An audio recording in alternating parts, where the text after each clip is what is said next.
So then I says to the guy, I says, I don't care how you lost your leg, you can't only buy one shoe. So Right? I missed the whole point where you said we're going live. I was like, what is he doing? He's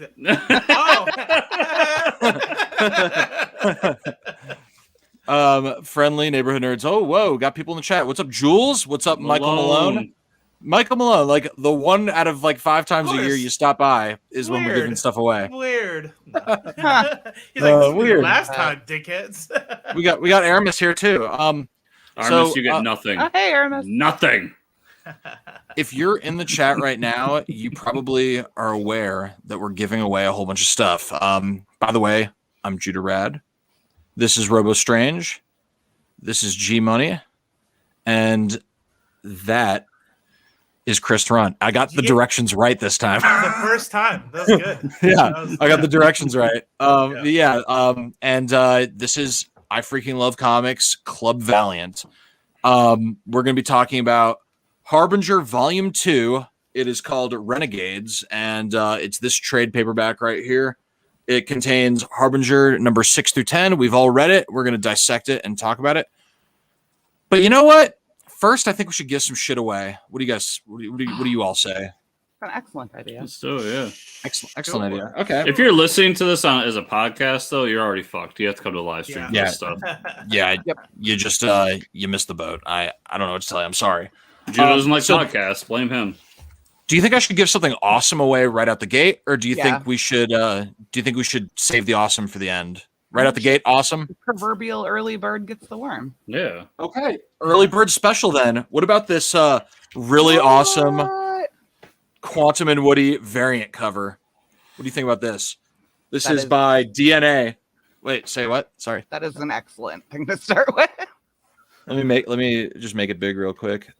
Look how beautiful this is. Look how gorgeous this is.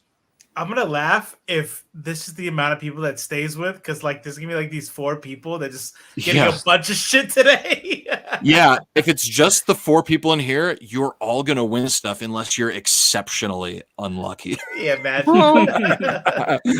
Or your name is Artemis. So this is the item, and the way this is gonna work is Robo's gonna kind of explain it to you in a little bit more detail, but there's gonna be a drawing of the people in the chat. We're going to select a winner. Once we select a winner, I'm going to write your winner name down on this little sticky note. I'm going to put the sticky note on the item so that we know that you won it. Then this part's on you. You need to contact us on Discord, Twitter, Instagram, or Facebook, or some other way. Email us or something. You're going to let us know what your handle is on YouTube, the item that you won, which we'll already be tracking, but just to confirm. And then you're going to give us your mailing address, which is going to remain confidential. It's only going to be used for the purpose of sending you your prize. Mm-hmm. So without further ado, Robo, you want to kind of go into how people participate here? Yeah. So everybody, we have Nightbot in the chat, our robot that's listening to everything you say and do.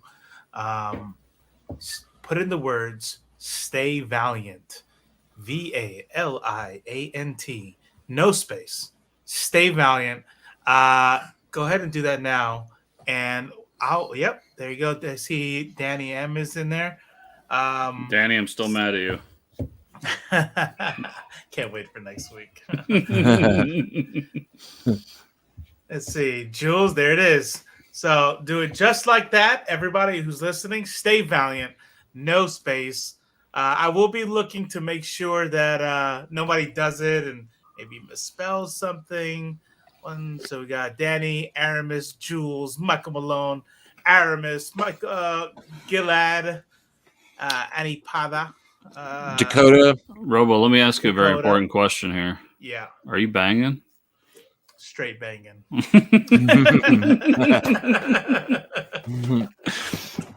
Cool. So Pina colada. Oh, nice. If you want to participate in this drawing, make sure you toss "Stay Valiant," no space, in the chat. Give people just a little bit more time.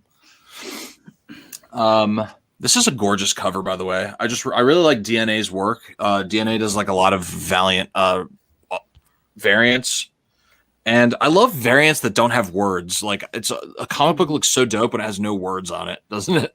Virgin covers are really nice. Is that what it's called? Yeah. I at one point I ended up selling it because it's worth a shitload of money, but I had a Virgin variant of Dark Knight's Death Metal #1 that was like half sketch, half colored, signed by the team, and those are just beautiful. That's what's up. Yeah, I would love to have that. That sounds awesome. Oh, textless variants. I like Virgin cover. That sounds cooler. I'm gonna go with that. Okay. Damn. This is it. Is it 3D? Jules, it does not appear to be 3D. But you know what? I haven't looked at it with 3D glasses yet. If you So do enough drugs, it might be. what the hell do I know? Yeah, do enough drugs and everything's 3D. I see some other people join the chat, so just kind of a quick reminder. We're about to do our first early bird special drawing. All you got to do is type "Stay Valiant" into the chat, and you will automatically be entered. No spaces. No space. Stay Valiant. Valiant. Valiant. Valiant Okay. Vision. All right, here we go. Valiant Vision. All right, this is it. Wait, Aramis is uneligible for some reason. Let's click that. Oh, I see what they did. Nightbot's like, no, I have mods enabled. You should be good. I see what G mods did. All right. What? No, nothing. Ready? We're rolling. We're rolling.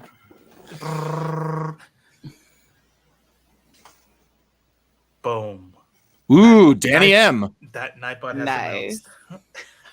Ooh, okay, we got our winner. Hell yeah. Did we throw this out in the Discord? Did the Discord peeps know? I don't know if the Discord peeps know. I know the Facebook peeps know and the Twitter peeps know. Yeah, we should put it out. But anyway, congratulations, Danny M. So now what I'm going to do is I'm going to take my little sticky pad with it has a heart on it already, which I like. nice. This heart is the symbol of love. So love's good. So I'm going to write Danny M. M. And it is Quantum and Woody. This pen sucks. Quantum and Woody. Oh, fuck it. Whatever. I got Danny M down there. But anyway. Here, use my sweet Pop Captain America pen. There you go. And it's on here. So just give me a little bit of give us a message with your address and we'll get this to you as soon as possible. Okay. So that was our first giveaway. You see it? It's as easy as that. You come in here, you win stuff. It's as easy as that. True. Awesome. So Harbinger Volume 2. We're gonna talk about it real quick. There's gonna be more giveaways throughout the episode. And it looks like Time Lords is eligible for the next giveaway, so that's pretty awesome. Definitely want to stick around because the next item is going to be. It's hard to part with this, but it's going to be the Dr. Mirage 8-ball. Oh yeah, that's a good one. That is a good one, isn't it? Yeah. Look at it. It has the Dr. Mirage logo on the bottom, and right here is the Dr. Mirage logo, and then it gives you kind of like Dr. Mirage-y little answers like, is this going to be a good week? Time is not absolute. Oh, so one of them. Yeah. It's going to be one of those. Answer. Yeah. Okay. It's the best Is it answer even for the gonna be kind a you week? paid for. Who knows? Yeah. Cool. right. We'll just make a quick impromptu rule, make a command decision. Danny, I'm gonna make you ineligible for the next one, but then throw you back on after. Oh, okay. Yeah. Get on, Danny. Okay. So Guys, throw the shit out there. Harbinger Volume 2 by Joshua Dysart with a big ass team of artists. We've got Phil Briones, Andrew Hennessy, Barry Kitson, Lee Garbett, Pepe Perez, Matthew Clark, and Alvaro Martinez, with colors by Ian Hannon, Dan Brown, and Moose Bauman. Moose. Lettered by Rob Steen, and then edited by Jody LaHeup and Warren Simons. So Yeah, this is a good read. So, starting with issue 6, just kind of a recap. This issue number 6, the first chapter of this trade, started with Chris Hathaway walking the streets of Pittsburgh. So she sees the wreckage that Peter left at the place where Joe died. And it's kind of important. This is important to note, but this is where Chris sort of tells her story about being mentally fucked with by Peter Stanchik. So, and the way she says it is very interesting because he actually made her love him, and then he made her stop loving him. So she still has like the memory of loving him against her will, which is kind of fucks with her. It's really kind of a mind fuck. But anyway, so in recent times, she's grown very close to Joe, who we know is dead. She doesn't know he's dead. She also knows that she's being followed by Psyots. We meet Chris's family. They're suffering financial hardships due to medical issues. That night, Faith shows up in the shittiest costume I've literally ever seen. And she reveals that Peter is hurt and he needs Chris's help. So after donning a tinfoil hat to, I guess, avoid the influence of Toyo Harada, Chris leaves with Faith. They go to Peter's hideout. Chris sees how beat up he is from his fight with Toyo Harada. Peter asks Chris to kill him. She refuses. He reveals that Joe is dead and that Harada was behind it. So Chris tells him about the Psyots who've been following her and scanning her mind for clues about Peter, and they deduce that Rising Spirit, which is the organization behind Bloodshot, has also been following her. So Chris basically tells Peter to fuck off permanently, storms out, and then outside she has this conversation with Faith, who has like a much more positive impression of Peter. Afterwards, she goes back inside to the hideout and makes Peter help her rob a bank. On her way home, she's seen by Rising Spirit, but she's also approached by one of the Harbinger Psyots. And what I kind of assumed from this is that they don't know they're both there, but she knows they're both there. So knowing that both Rising Spirit and Harbinger can hear her, she reveals that Peter will be at her home later tonight, and then she runs away before the Psyot can mindfuck her. Once home, Chris begins to set her trap for Toyo Harada and Rising Spirit. She gets her parents to go to a motel, and then later Harada and his Harbingers arrive. They find the laptop where Chris basically tells them to fuck off. She explains that she has footage of Harada hovering and looking 50 years younger than he looks on TV, and that if he ever fucks with her family, she'll release it. And then Rising Spirit shock troops show up. Harada takes them out, and then Chris's parents are at the motel. Chris isn't there, but they have the money, and they also have this video where Chris basically says goodbye. Then Chris links up with Peter and Faith, and the three of them decide to take the fight to Toyo Harada. What do you guys think about this one? It was dope. I love this first issue of the trade.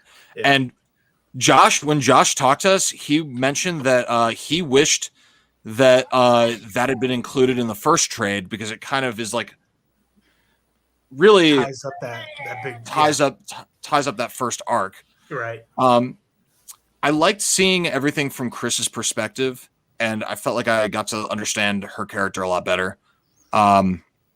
Jules is like fucking Peter. Yeah. Yeah, 100%. Just real quick. Hi, Arma's sister from I Freaking Love Comics. Yeah. So yeah, I like how much they packed into this trade, and I especially liked Chris with no powers getting the drop on Toyo Harada, who is like almost all powerful. So I thought that was pretty dope. Yeah.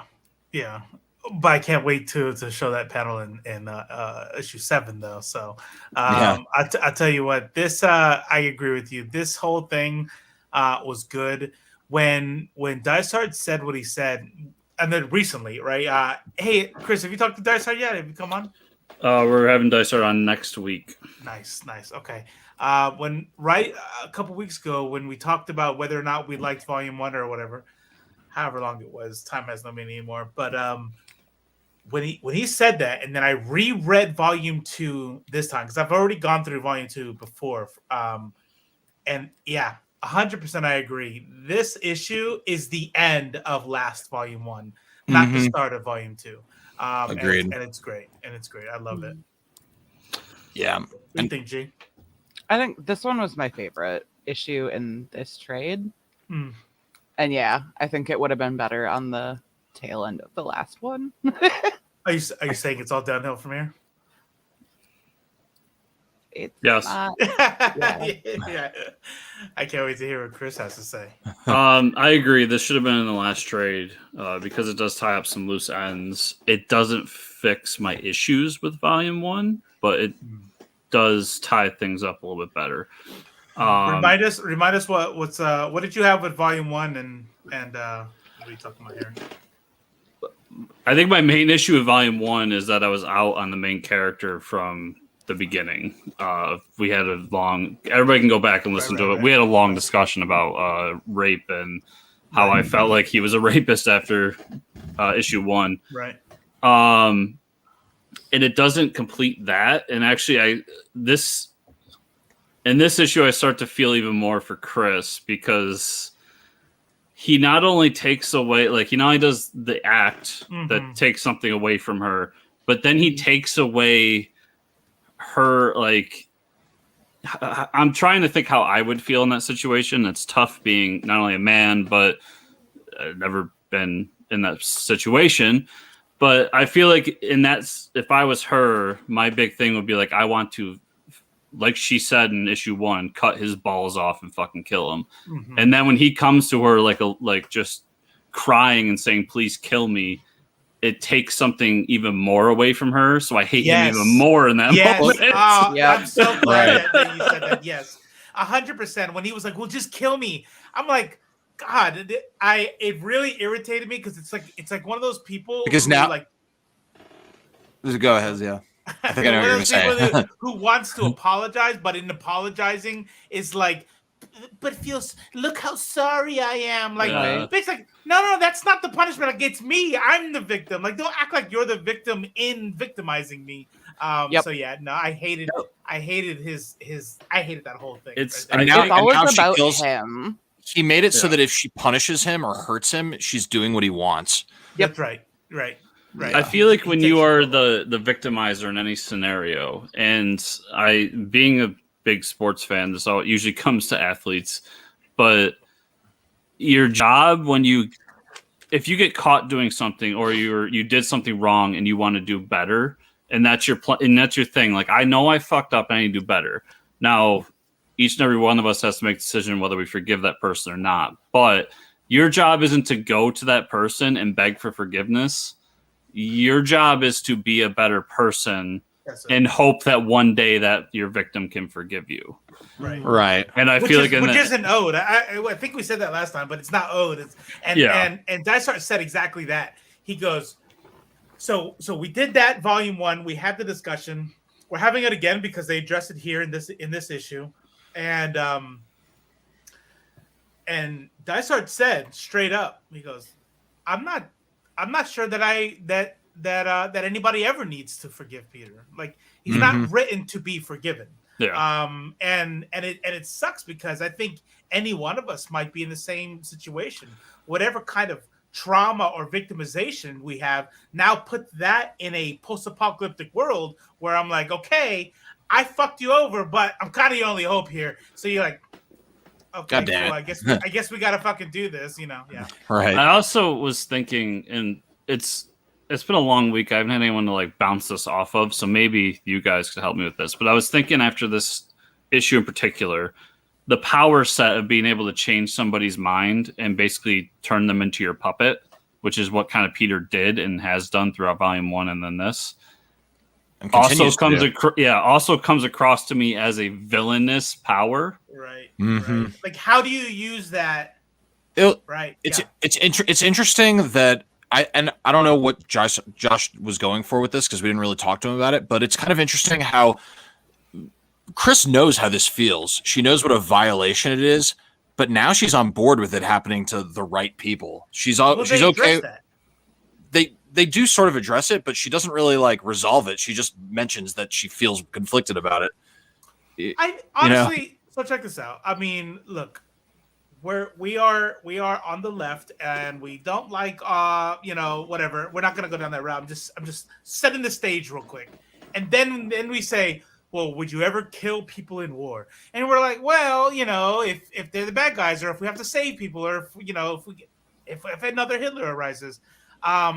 I think killing is bad generally, But if I had to use a power that is a violation of whatever the fuck that Peter does, then doing it to the wrong people in order to save the world, I think is. But what if it was just a bunch of random people at the bank? You know what I mean? Like, what if it was just a bunch of making a bunch of random? Yeah. You know? So that her parents can be taken care of. Yeah, and you're right.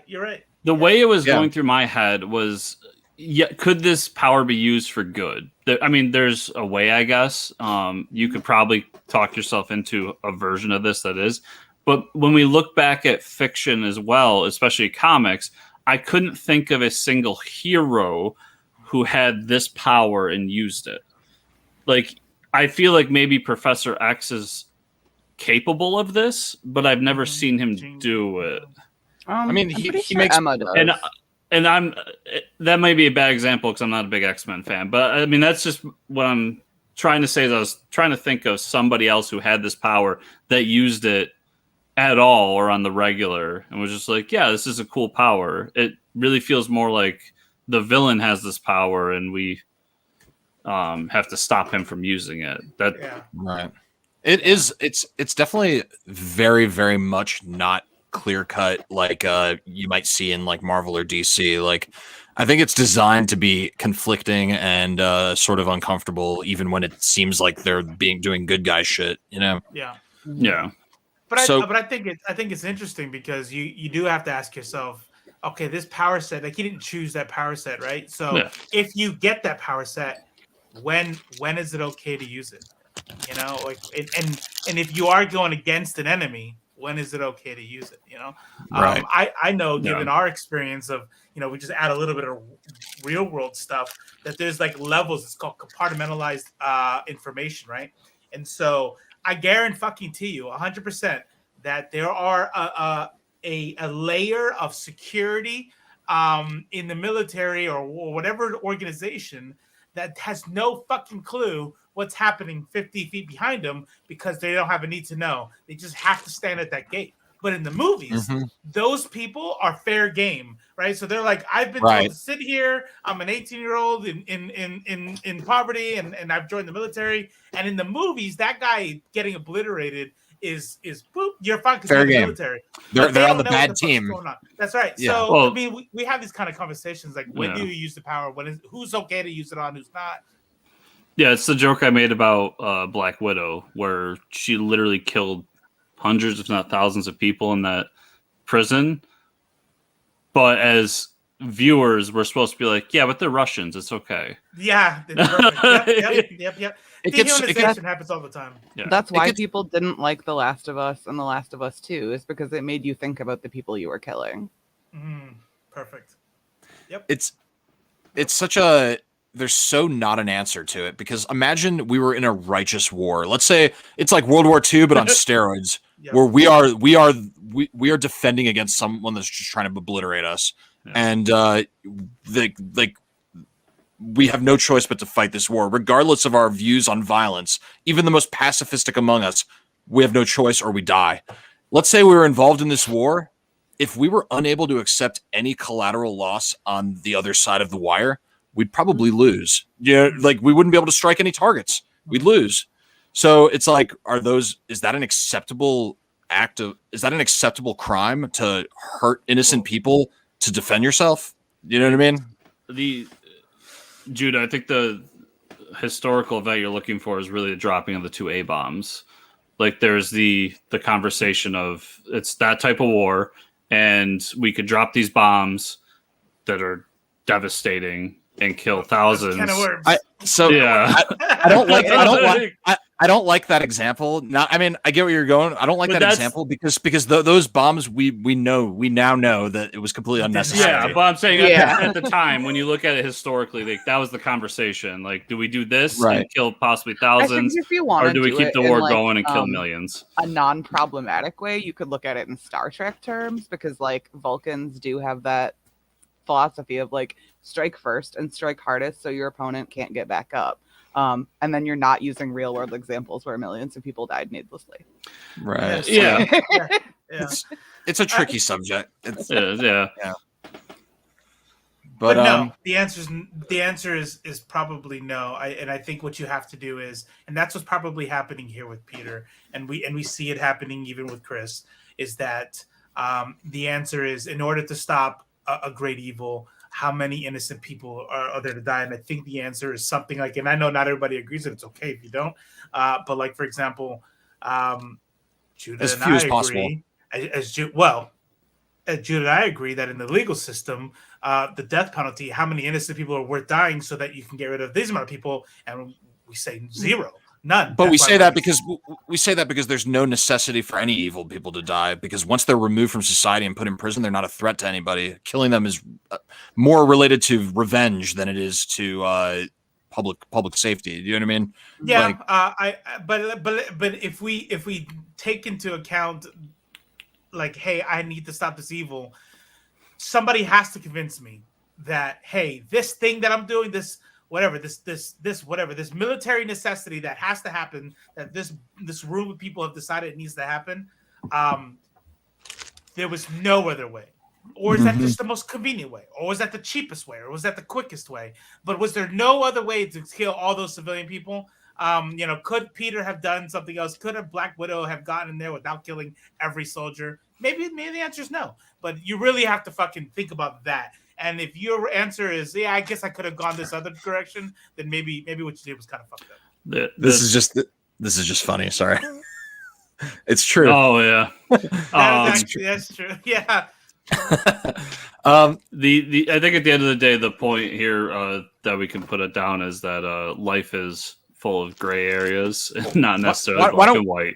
Why don't we just ask Dr. Mirage? How about that? Let's cut the bullshit and just ask the real I don't know who this Dr. Mirage person is. Is killing people, is killing innocent people to, like, for a good cause ever okay? Let the spirits guide you. Okay. That is like the most perfect. That is literally what mediums do. That's perfect. That's so good. Yeah. Okay. So, yes, that's what they do. Yeah. Now right, everybody let's do a in the giveaway. chat has to Venmo us $10 because we just told your future. Let's do a giveaway. If you want to win this Dr. Mirage Magic 8 Ball, type Stay Valiant in the chat. Just do it. Type Stay Valiant in the chat now. And once it seems like everyone's done that, and also subscribe to this channel also, please. If somebody already typed it, do they have to type it again? No, so I'll just read off who I have here. If I don't read your name, then you know you're not on here. Aramis, Dakota, Danny M, you're not eligible for this round. Fox Be Hungry, Gilad, G Muns, Jules, Michael, and Time Lords Dash 13. If I didn't say your name, no spaces, by the way. Stay Valiant, no space. Fox B, you got it. You're in. Fox B is already in there. Yep. Fox B does really, really awesome bound comic like hardcovers. Oh, that's right. I've been staring at the name and like, why do I know that name? Yeah. That makes sense. Yeah. All right, are we ready? Is everybody in there? Yeah, I read everybody's name. Okay. YouTube delays. We get to go. I'm gonna roll it. Ready? Okay.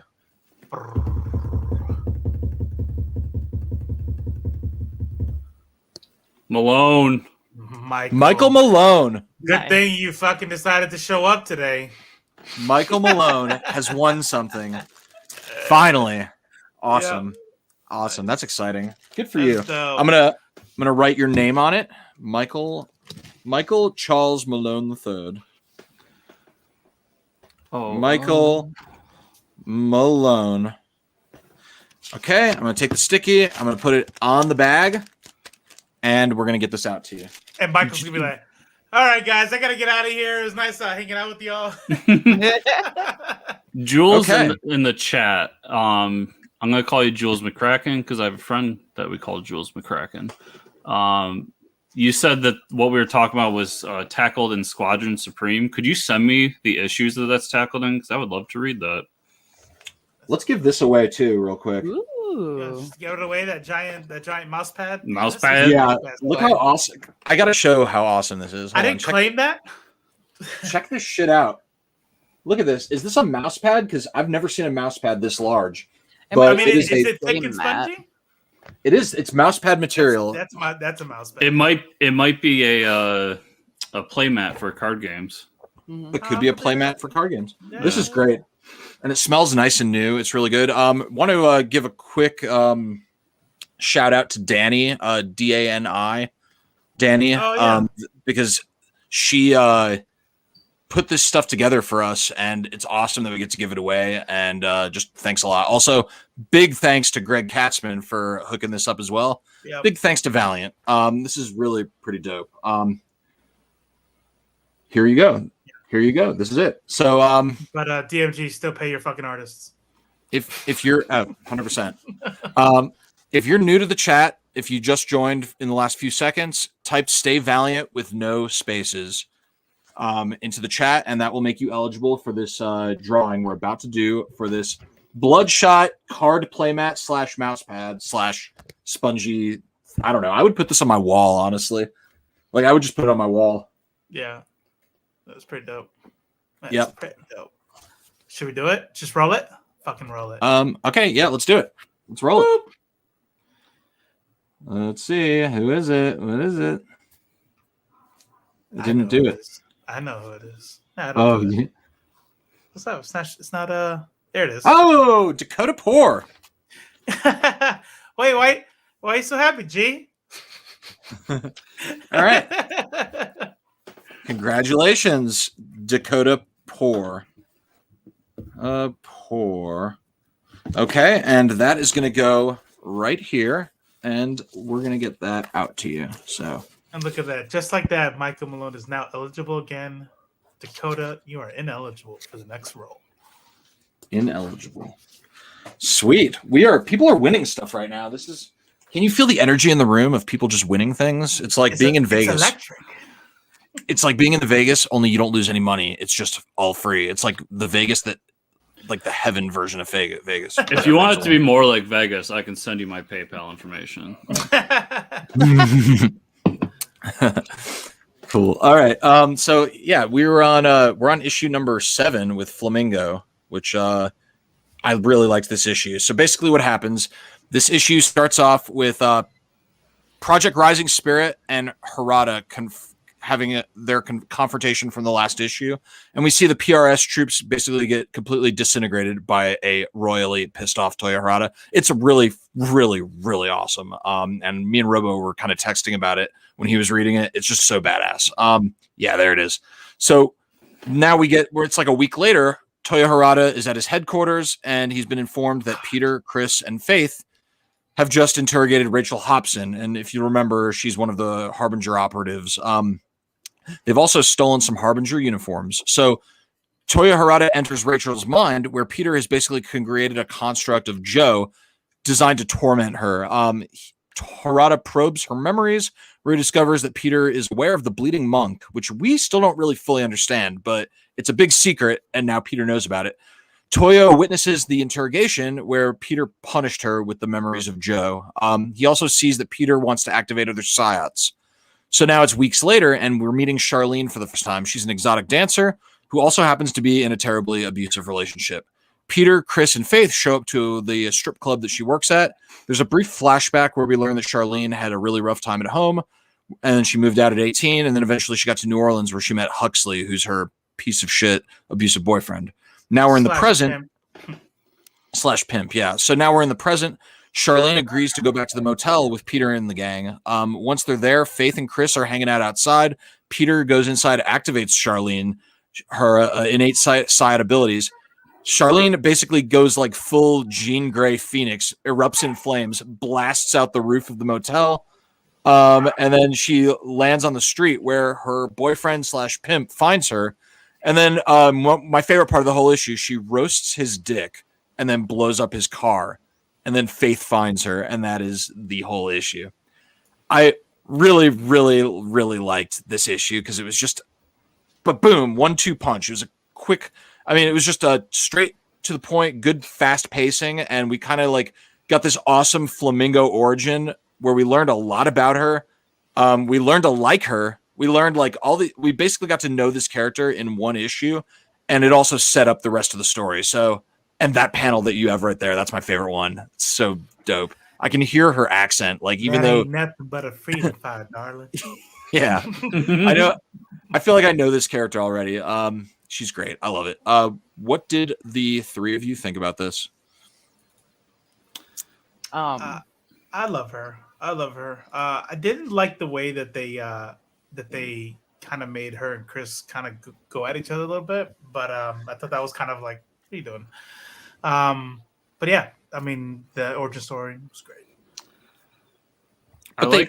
Oh, sorry. I was going to say they had a rough start, but they eventually become friends, right? Yeah, So, sure.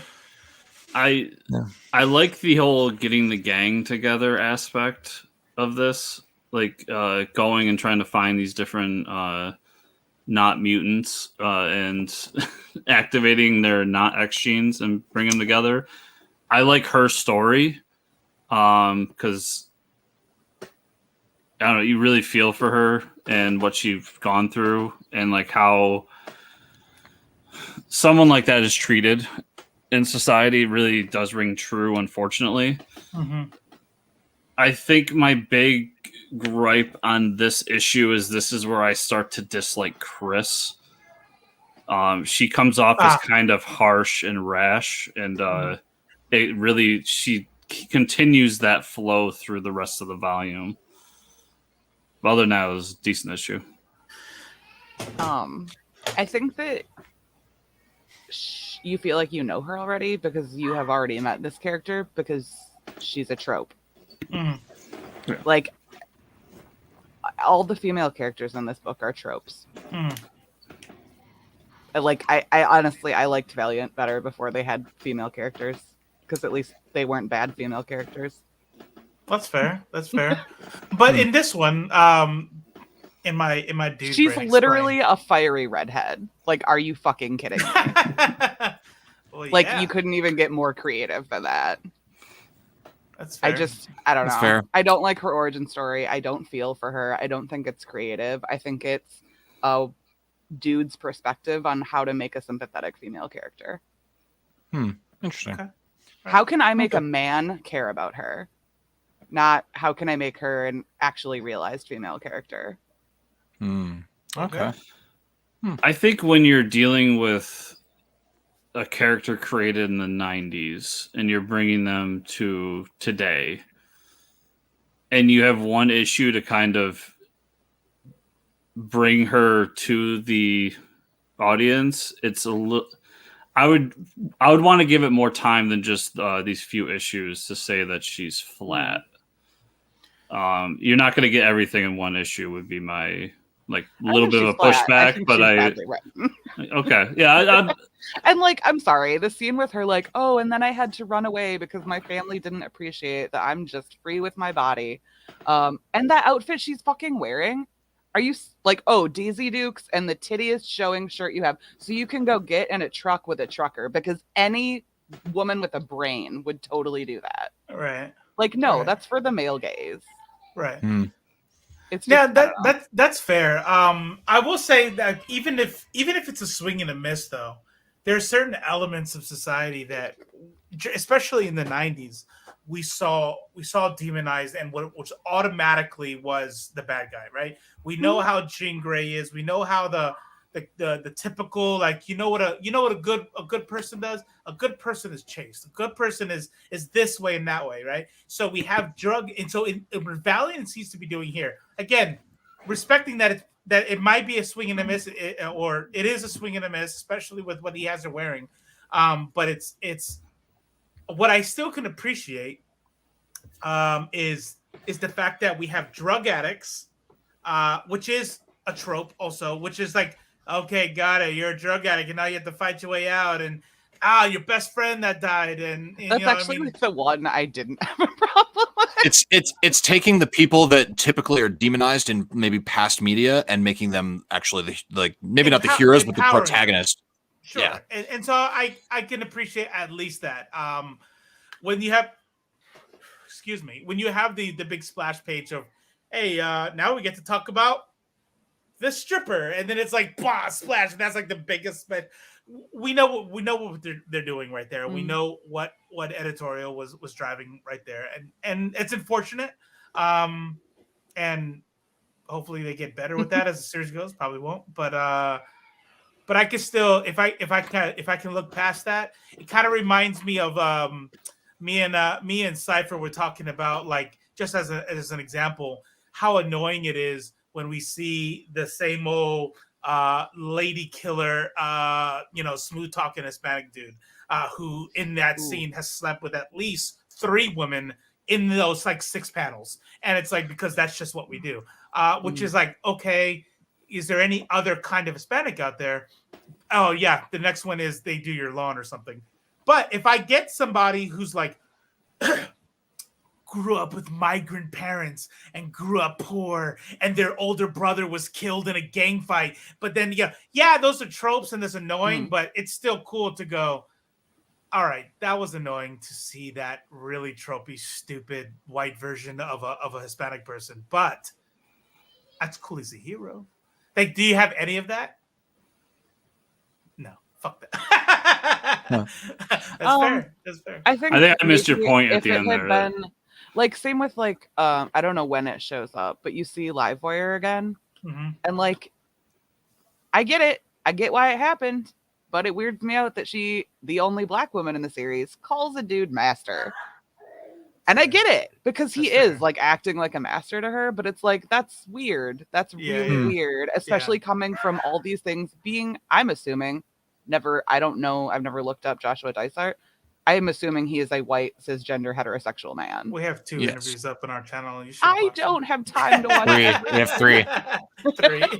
Chris, my I point used to watch them during gaming, and then Blizzard is a bag of dicks. So now I have been not having time to like listen to stuff while I game. I actually have to pay attention now. Yeah, Chris, my really, point was that sometimes things are pitched in a problematic way, but maybe I was asking if there was any way to still appreciate where the character went, even though it was presented problematically. I think Gail Simone is like the master of doing that. Taking like a problematic character and making them really well nuanced and well done. I think it absolutely can be done. I don't think this did it. Okay. I think as a writer, it's tough sometimes to go outside of your comfort zone. And what I mostly mean by that is, like, for me to write someone who isn't white and straight, I can fall down tropes because I haven't lived that life. That's all you have to go off of, right? Yeah. I also think that written, like, you can hire consultants now to be like, hey, is this what a black person would say? I mean, bad, but like, that wasn't a thing. If you're working at Valiant, I agree with you. The other thing is, I know people I grew up with that are of that physical stature that went down that path of like, well, I might as well strip. And I don't know about you 2 or you 3, but I've been to a strip club. I don't particularly enjoy them. And that is kind of what a strip club looks like. So I guess you could say it could be problematic, but Glynis isn't saying, or correct me if I'm wrong, but just listen to you. I don't think you're saying that doesn't exist. You're not saying that strippers that get beaten, that are in abusive relationships, don't exist. They do. Yeah. Is this representing something that could very truly happen? Yeah. I just don't think it's doing it in a way I would be like, this is useful representation. Okay, that's fine. Yeah. Fair. All right. So, but that's, I don't know. I think that's true of a lot. But that's why you're here. I think it's a broader conversation of like trying to get outside of who you are, and that's also a conversation of when we talk about inclusiveness in any medium. Of like, if you don't, Chris needs to take up Jared Lell's method of living. Jesus, Armis. I forgot what I was saying now, Armis, you bastard. I don't know. Judah's looking really sharp suddenly. Oh yeah. So if you want people to try to add in these characters that are misrepresented, then they're going, especially if they're not of that person. And I'm talking all across the board, like for a black guy to do a whatever, for me to do a Hispanic person, like there's going to be fumbles along the way. And I think Joshua, talking to him, because I did get a chance to talk to him personally after the last episode, and he understands that as a person and a writer. So maybe that's part of where my am not making a judgment on the writer, by the way. I'm not like, oh, what a shitty person. It's just like, this is how I would expect someone who has grown up not being any of these things to think about these things, because that's how you're taught. Yeah, that's what I don't. See it's definitely not a character judgment, but I think it's worth. I think it's worth criticism. Like, I think you don't just say King, but he is so terrible at writing black people. Like, holy shit. And endings. Stephen King. Yeah. Oh. What tie? This tie? That would be excellent to wear to like your next court date or other places you wear ties. It would be good. I'm gonna have to watch the video on how to tie it, because I have to do that. I have to do that every time. But, every single time. And this is not a clip-on. This is one of them real bona fide ties. So here you go. Let's give it away. You all want to give it away? Yeah, let's do that. Yeah, I don't know if we have any new people in the chat, but if you are here, because everybody who's already been here is up on the deal, so you guys don't have to do it again. But if you've come in the last 5-10 minutes and you didn't see our last drawing, make sure you put in the word "Stay Valiant" with no space. Stay VALIANT. Stay Valiant with no space to be eligible to win. Dude, how much more shit do you have? It's a lot. Quite a bit. Okay. I feel like we were just like kind of machine gun firing this, and I was like, yeah, we need to. We need to. We need to. Yeah. Okay. I'm rooting for Jules on this one. Like, I have no control over it. Obviously, it's completely random, but I'm rooting for Jules because Jules has expressed interest in the tie. I think that's the only reason. I think that's what Jules came for, was the tie. So, I'm pulling for you. All right, here we go.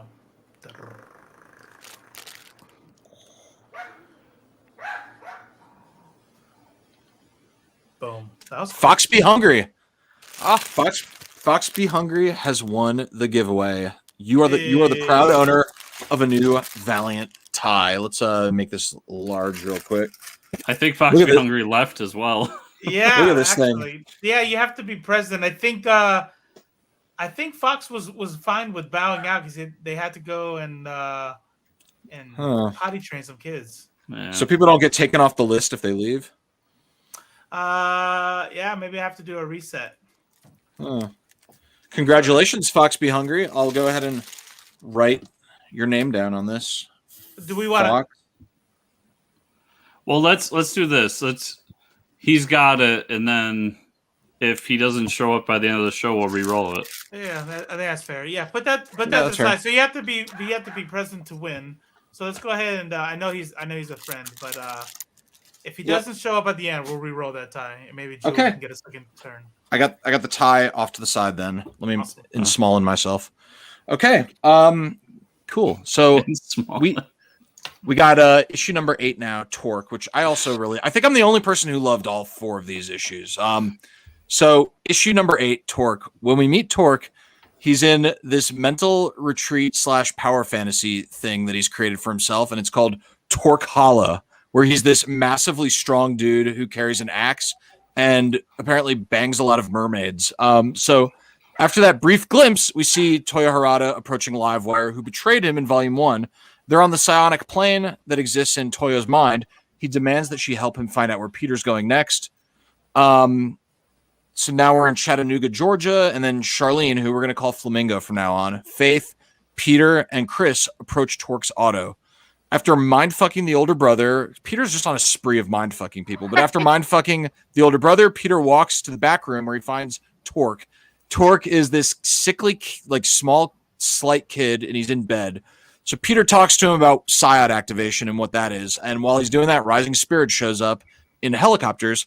So this moment is briefly interrupted by a flashback to 5 days ago, where Chris and Flamingo are getting to know each other better, and they're sitting at like the diner. Flamingo agrees to join the team. They kind of become more friends here. So now we're back in the present. Peter, Chris, Flamingo, and Faith are getting hit by EMPs from Project Rising Spirit, and then inside, Peter activates Torque.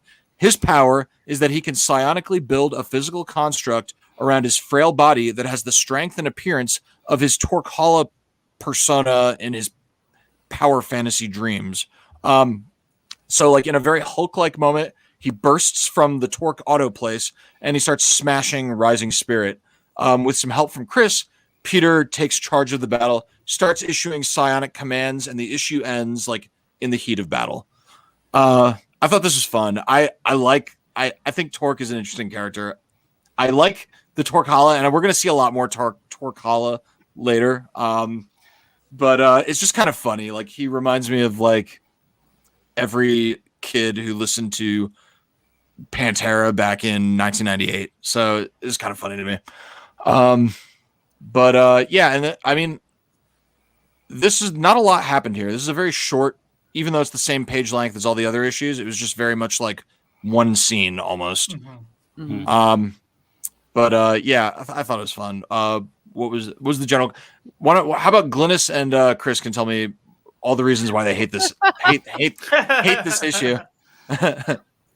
Like, for the record, I like the story. Like, I am engaged and I would like to know what happens next. But yeah, it's just, and I have problems with this character too, because like, I'm in this body now and it's perfect. So like, all I'm seeing here is just some really serious internalized ableism. Yeah, that's right. Because you have a handicapped character who is suddenly happy and perfect as long as they're able-bodied like everyone else. Right, finding happiness in that. Yeah, his happiness in that body still remains to be sort of seen over the course. Right, which I'm not saying Right. you can't be handicapped and have fantasies of another life, but it's just like, again, it's a strike and a miss for representation. Yeah. That's fair. I like the image though of like his fantasy land. I like his like hulking out scene. Mm-hmm. The art was really good. It was fun. Yeah, for sure. I mean, they could have given him mental powers, and then he just goes around in a wheelchair like. It's a similar theme of. It's kind of a recurring theme in this title is power, the like powerless kind of tropes or archetypes. Being given power, so acquiring power for the first time. So I can definitely see the theme they're going for. 100%. Yeah. I personally didn't care for Torque, and this has the most frustrating scene of all for me, where Peter tells his brother to like go get in touch with his feminine side, which creates a funny moment of him in a dress with a assault rifle. Right. But it is just, I think the image is like of a redneck like that, but whatever. It still frustrates me from the point of view of like Peter's not learned his fucking lesson of like don't fuck with people, and this guy, although he's a little harsh on the like edges, doesn't deserve what you did to him. And it bugs me because it's just another reason that I don't like Peter. Well, you're also using like a burly man in a dress as a punchline, which like, cool, that's never harmed any trans people. Right. Like that's not directly linked to trans women who get murdered or anything. What a funny punchline. Valid. Yeah. Yep. It was insensitive. Definitely insensitive. And it's just like we didn't know any better because the internet hadn't started yelling at everyone yet. That's it. I would say, when was this published? 2012? 2012, yeah. So it's not that long ago. It's not that long ago, but I'm trying to think of where I was in that. That movement was in my head. I know where the fuck I was in 2012. Like, we're at Avengers. Yeah, I agree with where all of you are coming from on it, and not even arguing about it, but I will confess, this is a confession, that 2012 Judah wouldn't even have registered that it was problematic. It would have been like, I don't think most of it would have registered with me either in 2012. Yeah.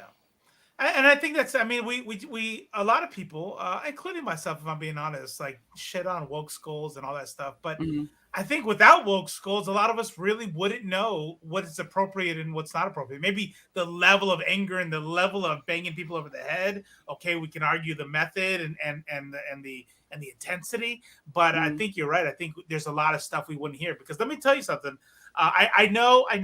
We're not talking about Joshua Dysart as a person or saying that he's the bad writer. I think anybody is able to nobody is immune to criticism. But I will say this much: 2021 Joshua Dysart, go follow him on Twitter. He's a good ass dude, and you will never guess that he would make these kind of mistakes. Mistakes. Dude, there's writers I love that going back and reading some of their older stuff is who was it? There's some anyway. Well, but yeah, like it happens to the best of us. I mean, I know we all hate giving any type, like, excusing people for being in a different time. Like, I get that, and I understand it. But it's also like that was all of us, really. That was all of us in 2012, and it's like sometimes the way the world looks at something changes, and you can accept that change, but also acknowledge has grown up with a society that's pushing, fat phobia, white supremacy, patriarchy, and so like that the process of unlearning that takes a lifetime. So yeah, like I'm never gonna judge someone for like, you wrote a good story that, oh my God, why didn't you understand this person whose life is nothing like yours? It also, I gotta disagree with you, Judah, with the going back, because I do think that there's something to going back to that time and seeing how people saw things, because there's even things just as a human inside of all these movements that are going on that I still don't understand. And I still don't quite have a grasp on, because I mean, I'm a full-time worker who has 2 stepsons in the house and does all this shit online. And I try my best to talk to people and learn stuff, but I don't think that you could really say that whether when it would happen, it was problematic. Yes. So we can go back and look at it and agree or disagree about it. But to say that he should have known back in 2012, I would push back on a little bit, because like I said, I'm trying to put my head back into 2012, and I don't even think that those movements were really on my radar. And that might be a fault of mine, but we have how many millions of people, billions of people on this planet? I don't think that everybody's in the same place at the same time in terms of movements and issues. So I think there is something to be said about going back and being in a headspace, because people do grow and learn and are allowed to change over time, and should be allowed to change over time. I think it's okay.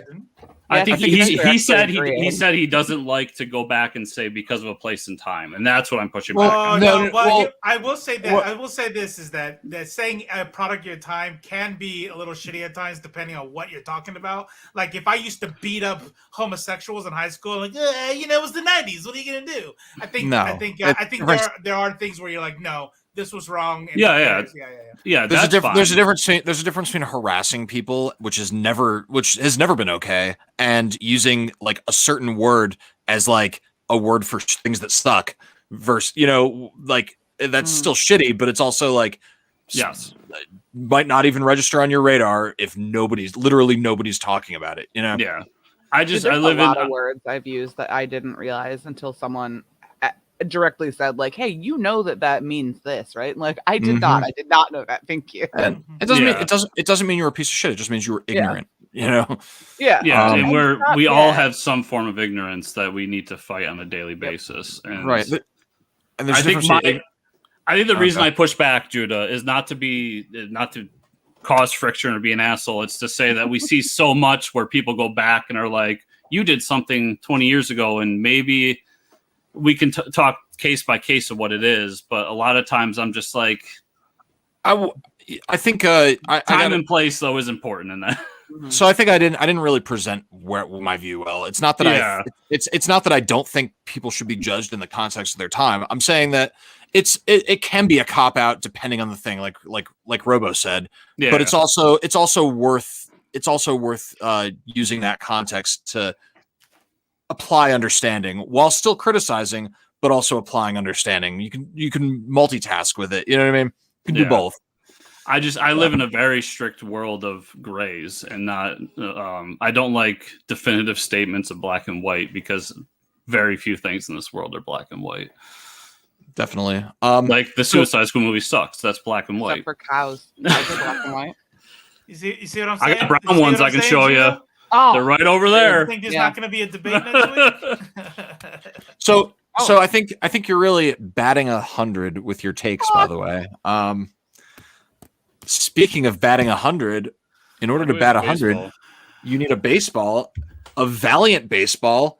Doctor, let me embiggen real quick. Okay, so what I have in my hands is a Dr. Tomorrow baseball. Ooh. And not only is it a Dr. Tomorrow baseball, but it is also signed by Alejandro Arbona. There it is. The writer of Dr. Tomorrow. And you can win it. Oh, Michael Malone is all over it. But yeah. Sorry. I don't know why that tickled me, but just fucking stay valiant. But yeah, you can win this. We're about to do a drawing for it, and all you have to do is make sure that you're on our list. So why don't we just kind of do the rundown and see who's eligible or refresh it or whatever. And if you want to play, type "Stay Valiant" with no spaces in the chat. And I'm gonna stop doing that, or I'm gonna smudge this awesome signature right here. Also, Danny, I'm a pacifist, so don't ever accuse me of that. You're not a pacifist. Hey, so here's what we're gonna do real quick. I'm gonna click reload on this thing. The names are all gone, right? So Gilad is in. Gilad is in. But Glad is the only name on the list right now. So this is how I'm going to make sure that you have to be present to win will be enforced, because I'm just going to reload it every time. And Okay. so not my name is in. Apparently you don't need a space. Interesting. Okay. Or you can do a space. Michael's in. Got Danny, Gilad, not my name. So go ahead and just throw it in again. So we're going to reload this list. If you're here and watching, stay valiant in the chat. Armis, that's a great representation of what I was saying, because I did not realize that was a slur. Not that Good I luck, use that everyone. word on a regular basis, but Yeah, Gypsy, yeah. yeah, I did not realize it was a In slur. the military, we use it a lot. We call it gypsy camping. Like, so if you're on an observation point and you have like your stuff just kind of, you're a mess and you're not put together and you got your shit everywhere, we call it gypsy camping, and it's a bad thing. Like, get your shit together. But now I hear it, I'm like, don't ask what we call the bags we use to deploy with. yeah, I said that too. I'll just say it's bad. It's dead hooker bag, and I used it so much that when I first started dating Mylene, I was like, yeah, and then I have to get my dead hooker bag tomorrow. She's like, "You're what? You're what?" I'm like,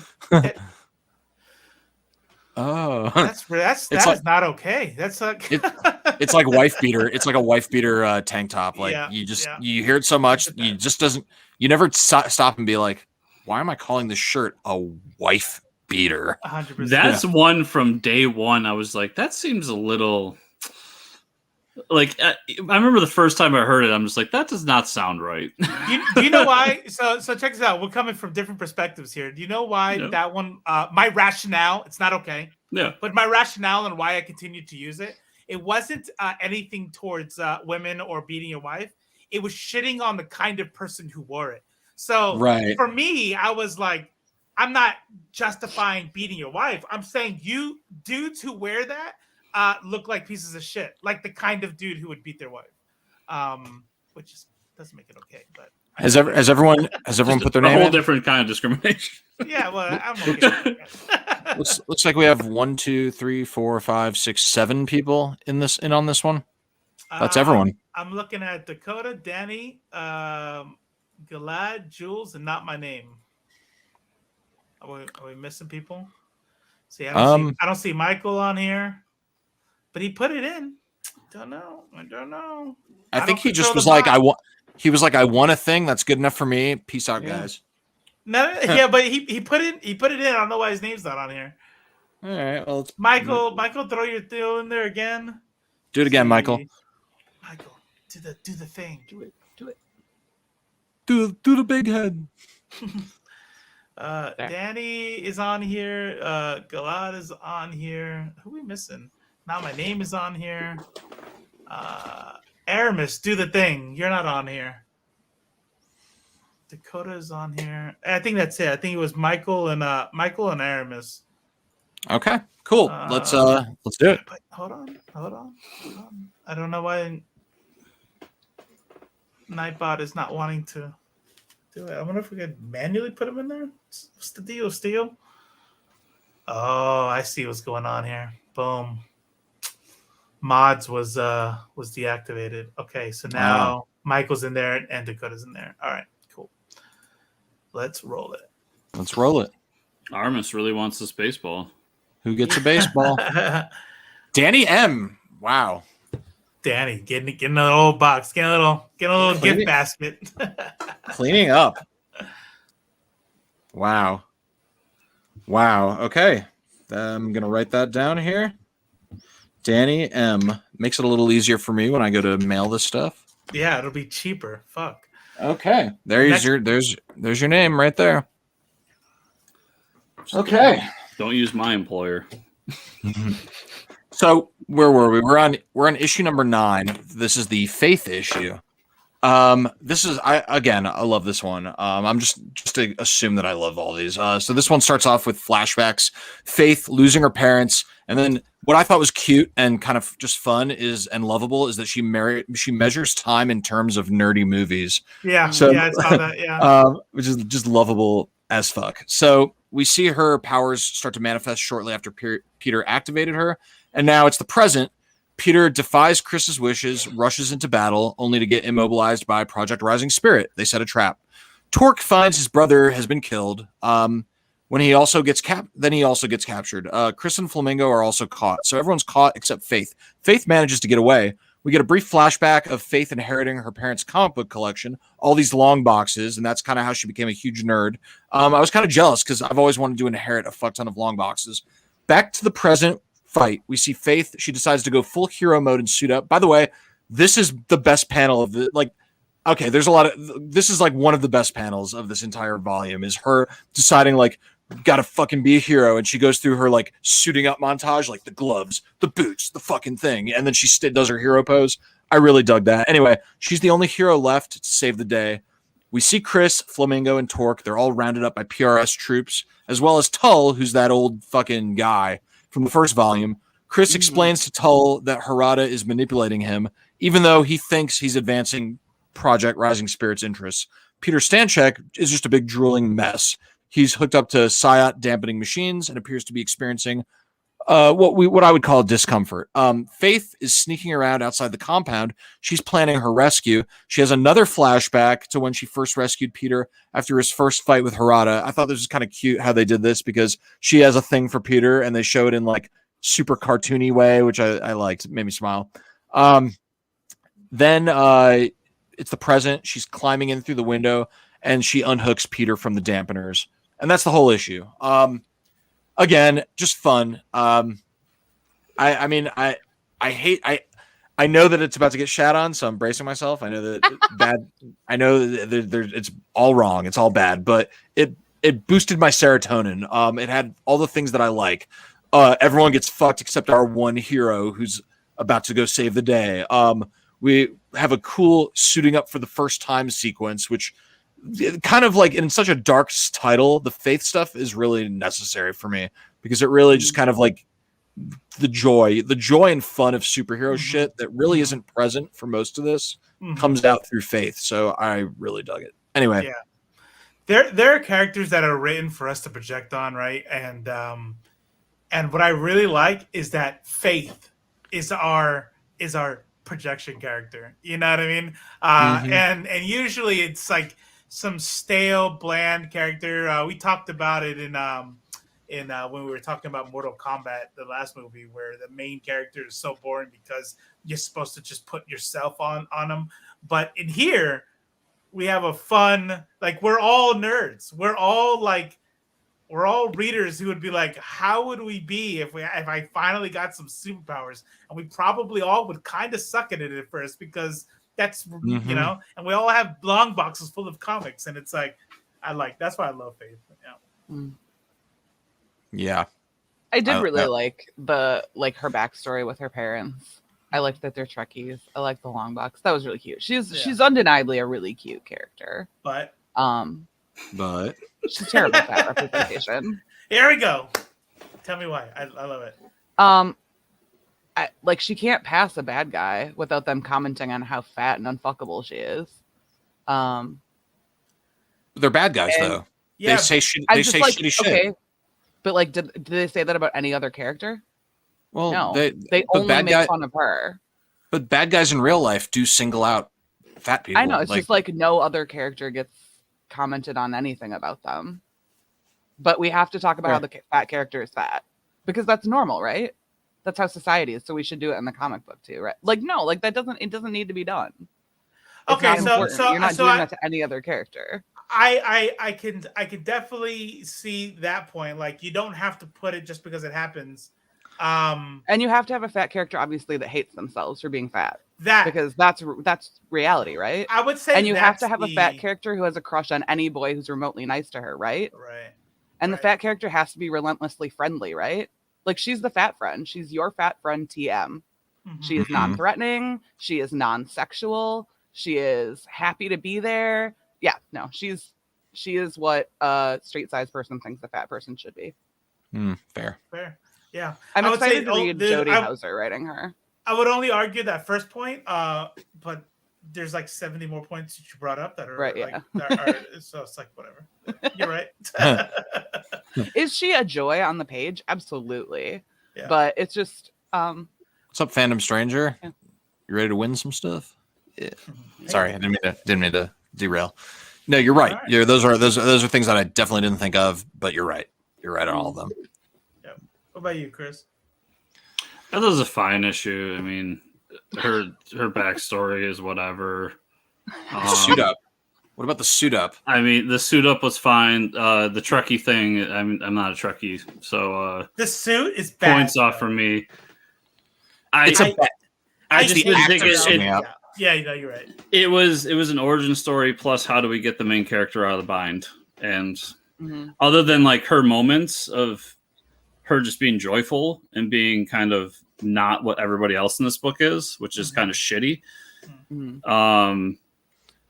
It just kind of all ran bland other than the character herself. Yes. Yeah, sure. Yeah, this definitely was what we call in the. I might just be stupid and easy to please. That is a possibility. Yeah. I feel We're bad all because really Harbinger weird in sometimes. listen, there's stuff that like there's definitely properties where if you just put it in front of me, I enjoy it. Mm. So I'm not like judging you on that. I just think that Harbinger so far has been a lot of characters that I don't care about and don't like. And I think a part of it is in my head that it feels like Walmart brand X-Men, and I already am not an X-Men fan. So like, why am I going to like the Walmart brand version? What were you saying? And G? maybe that changes, but that's how I feel now. What were you saying, G? What? Oh, I Like- can see that. Oh, okay. No. Yeah. And I feel a little bad because I know, Judah, how much you love these. I do. And I feel like the only book I've really liked so far has been EXO. Hey, in case anybody's not guilty yet, Judah texted me this morning. I can't wait to talk about Volume 2. This is so dope. I love this volume. Dude, reading And- like his like I don't know, that Mad Max world, I was just like that is what I assume your like Judas dreams are like. Yeah. But That's- I don't use the word gay as an insult though. So that's like subtract that part. But Okay. everything else, yeah, that's basically. Yeah, I'm like, Those- I can Yeah. see why you like this. I'm getting spit roasted by mermaids, and I'm carrying around a giant axe. That's Yeah, right. Yeah. so check this out, Chad. I just want to say something super clear. Michael Malone, every negative thing said about Valiant makes us die inside. I know it's tongue in cheek, but here's what I want to remind everybody is that it would be really, really boring for us to just come in here and overlook every little thing and talk about how great the comic book is, and everyone agrees. Like, you are allowed to like movies. Yesterday's stream, I had a Pulp Fiction shirt on. That's not great representation. There's problematic shit in it. It's a bad movie, but I love it. So you're allowed to love Harbinger. You're allowed to love Valiant. We had 3 people that were like repping the shittiest Suicide Squad movie ever. Loved it. Yesterday. Loved it. So like, yeah, we're gonna talk about that. We're gonna talk about that on there Wednesday doesn't coming up. There doesn't have to be there. Like there's something can give you a dose of serotonin, and you can accept that serotonin and enjoy that serotonin, no matter like it doesn't matter. Like you could still then turn around and criticize it, but still like fully enjoy the serotonin injection that you get. I from just it. feel I need to say that out loud because, and I'm probably projecting a little bit because I know that, like, for example, cringe and typical, right? But if somebody were to ask me what my favorite movie is, I know I want to say Pulp Fiction, but now I'm like, oh, I'm going to get judged. And I think it's a good point of character to be able to go, I like this piece of property. Here are all the things wrong with it. Here's the things I wish they hadn't done. And I think that's okay, and not take that as a personal judgment on yourself or even really the creator, especially if it's someone like Joshua Dysart and is a fucking leftist socialist on Twitter. Yeah. Like, we know he's not the same writer as 9 years ago. But I just want to throw it out there. None of this negativity is on you if you still love it. That's it. Unless you like the Suicide Squad movie, then it is on you. Yeah. Unless, actually, I will say something not funny. If every critique you hear is like, that's stupid, like, you need to do a little self-reflection. But go ahead. Yeah, I'll say to put a bow on like me for the past week on this channel, like I really like the Spirit movie. I'm the only person on earth that likes the Spirit movie.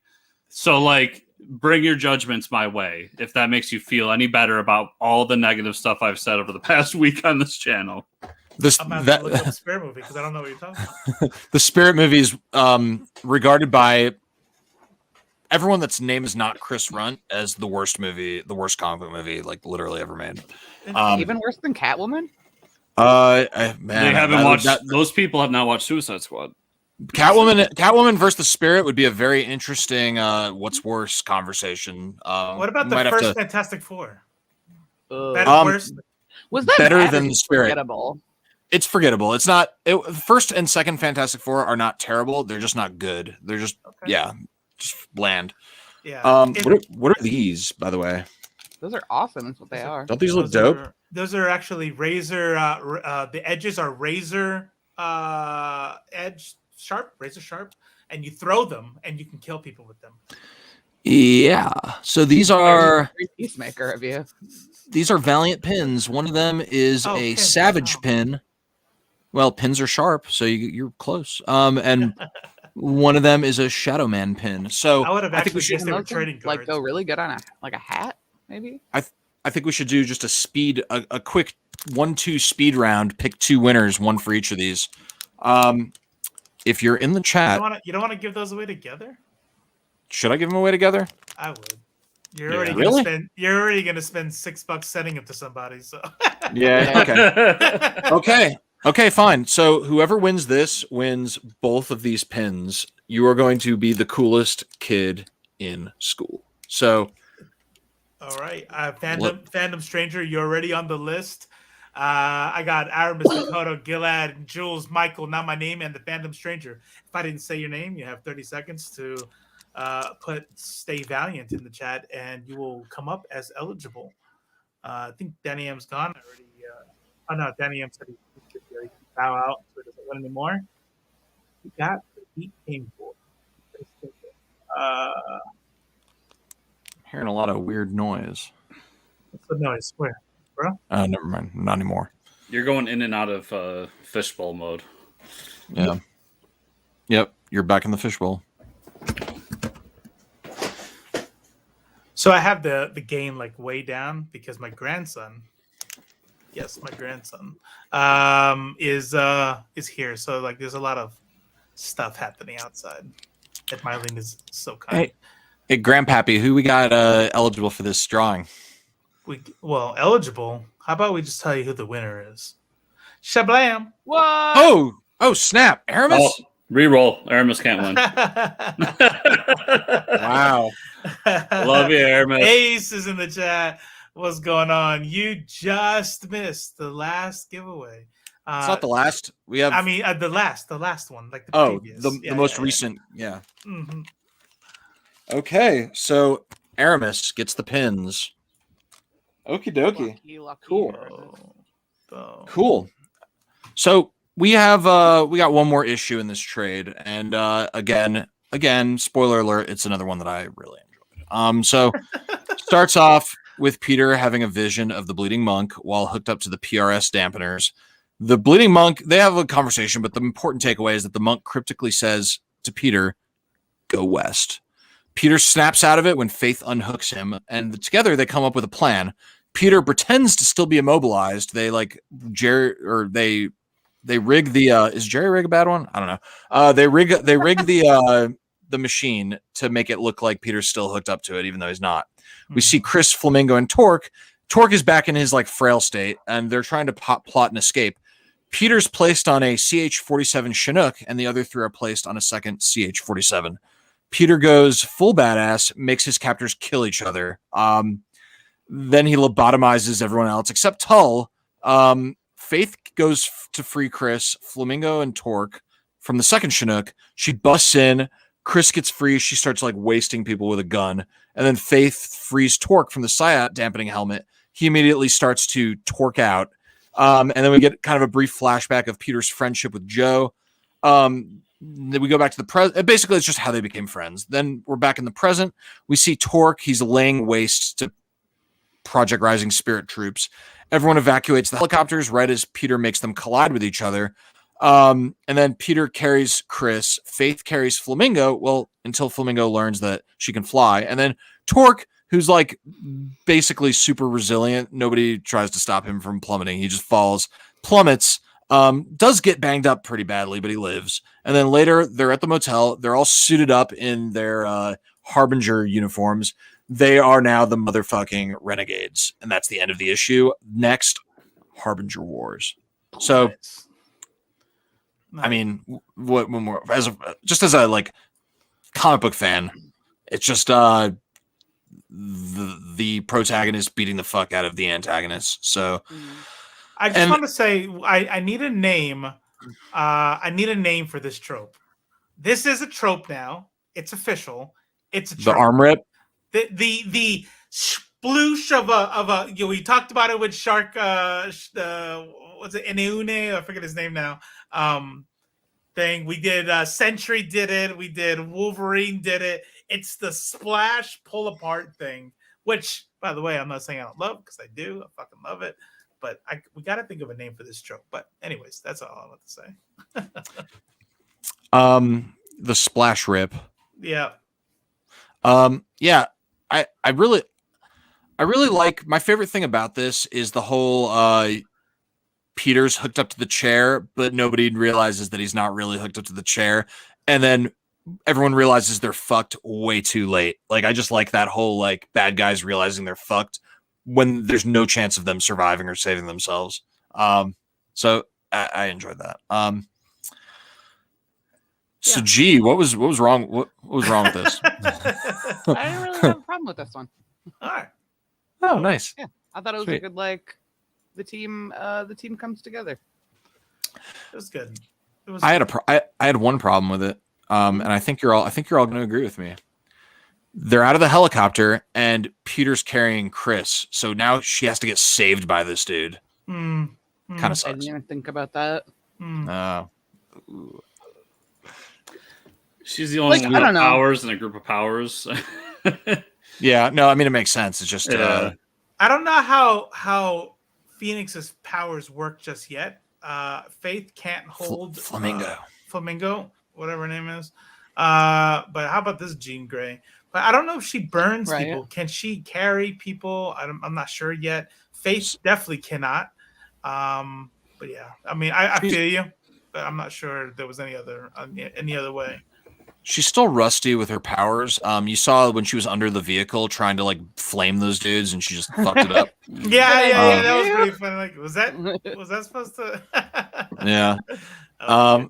Yeah. This is the Phoenix. That's why I said Phoenix. I was gonna say all we need is like a little bird in the back here and all that. So it's definitely tropish, but I still dig it because I just like the sight of a chick in the sky consumed by flames. I just like powers. I love powers. Like I want to see crazy ass powers, and fire people is definitely it. I love it. She looks very Starfire here, and I'm into it. Yeah. Mm-hmm. Yeah. I like that last page where they're just all like, we're a team now. Like we have our team.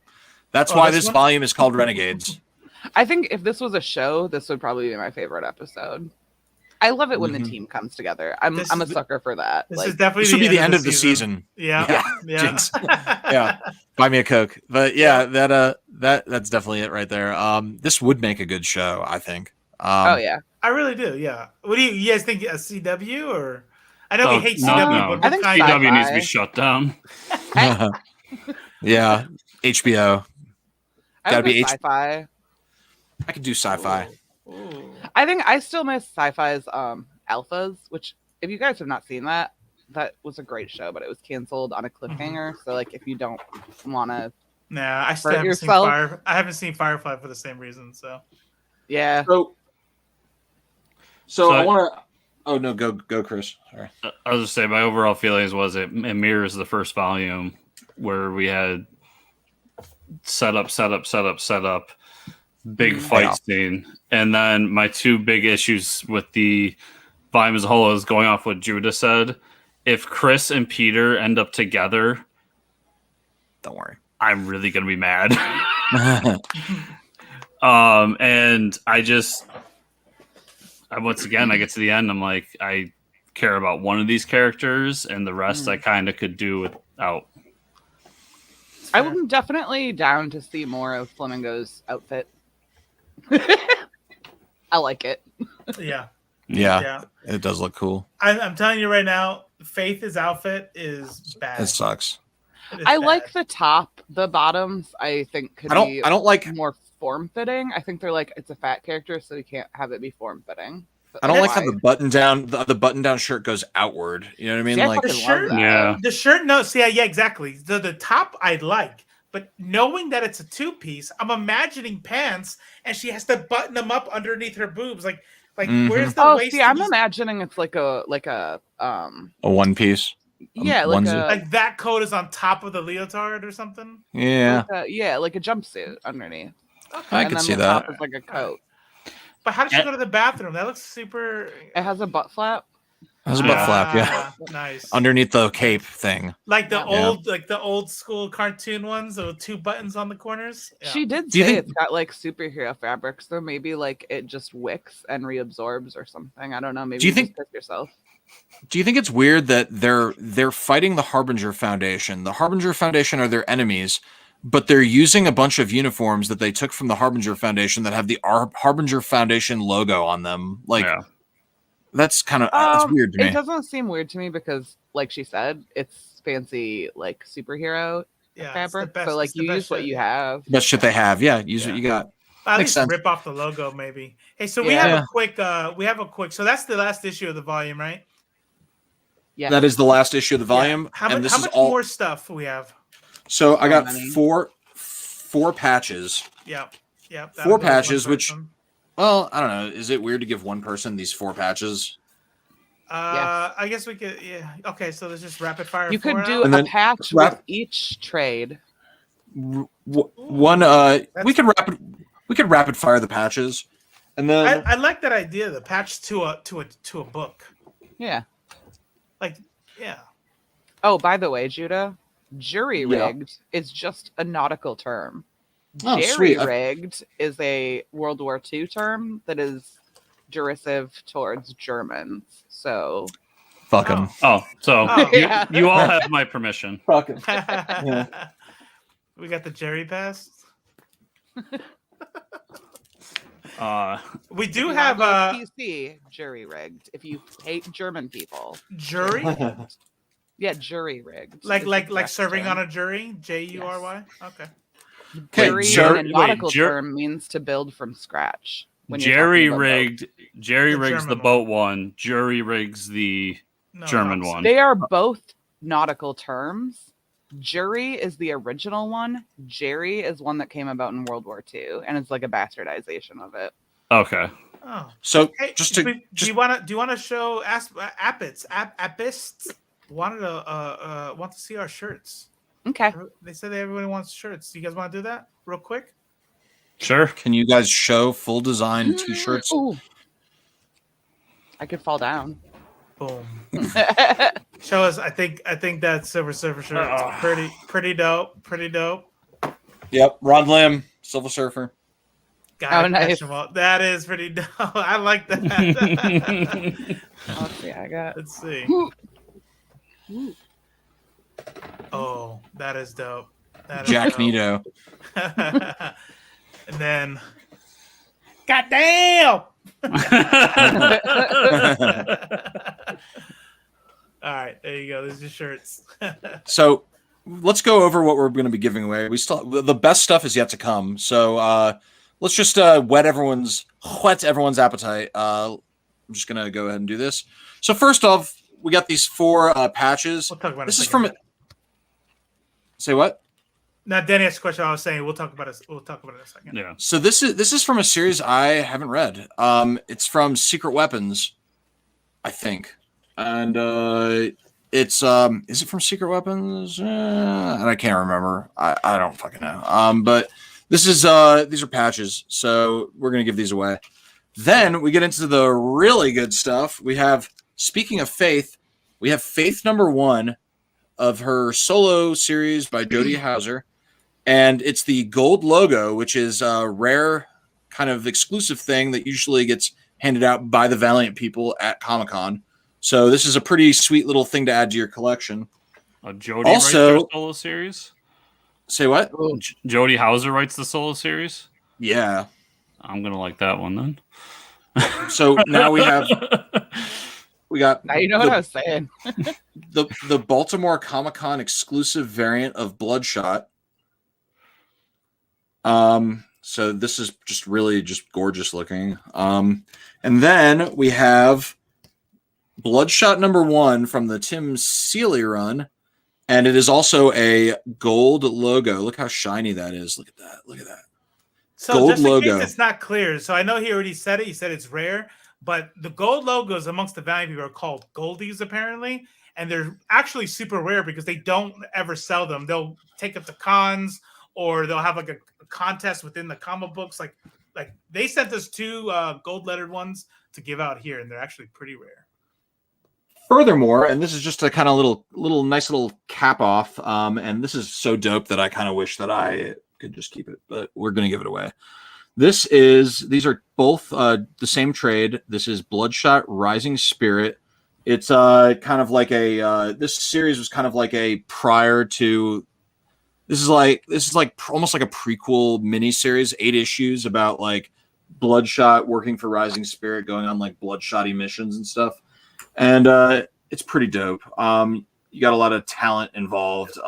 Kevin Graveau, Elliot Rahal, and Lonnie Nadler, Zach Thompson, who we've had on our show. Got art from Ken Lashley, Rags Morales, and a bunch of other people. But pretty dope. We're going to give these away. We're not giving these both to the same person, though. So, so definitely. I tell you what. Let's see here. Boom, boom, boom. I think everybody's in the chat. Just this is to going to be. make sure. Go ahead. What's up? It's going to be pretty rapid. So Yeah. everyone who wants to participate in the next 1, 2, 3, 4, 5, 6, 7, 8, 9 rapid fire drawings. Yeah. Type your Stay Valiant in the chat. Type Stay Valiant in the chat. Subscribe to the channel, and just chill here. Be ready, because we're going to announce a lot of winners in a very short period of time. So this is your chance. Robo, there's been a request of you in the chat. Yeah. Well, I gotta hurry up and get out of here because last night I ate grits, top with onions, roasted garlic, and my dog's stinky diarrhea. So we just get this out of the way real quick, and then I gotta go. Let's go ahead and do that. Let's see here. Okay. We got everyone. She was like, okay. Should be like 10 people playing for this one. Let's see here. We got Apis.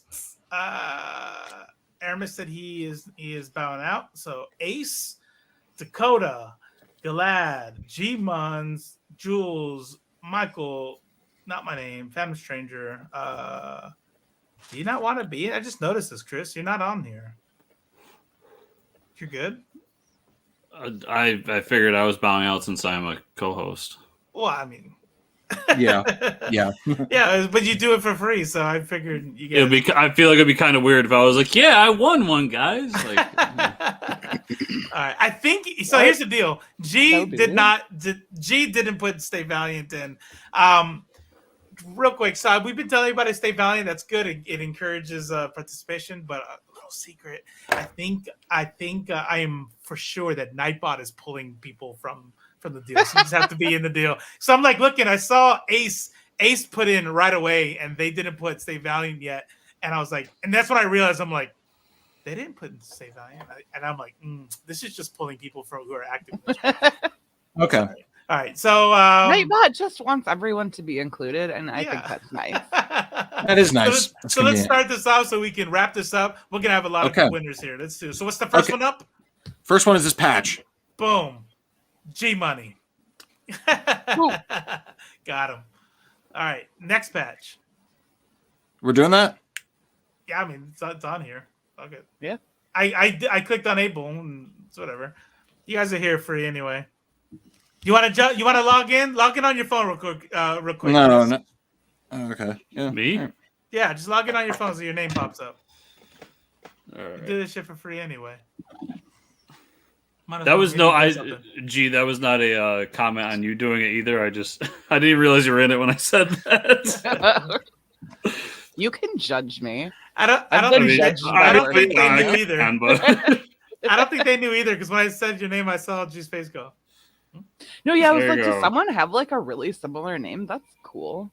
I think I saw somebody add.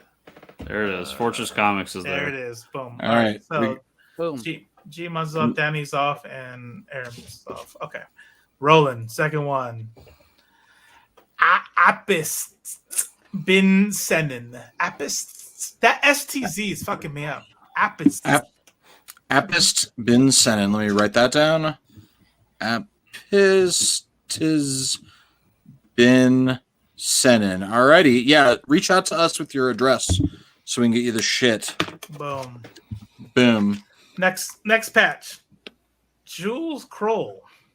Jules Kroll, you won something. Hey, woo! It's not the tie, but we got you. It's not the tie, but you could put it on a tie. Oh, what was Fed or the guy who won the tie? I'm not sure. Oh, Fox. Something. Fox, yeah. Fox be hungry.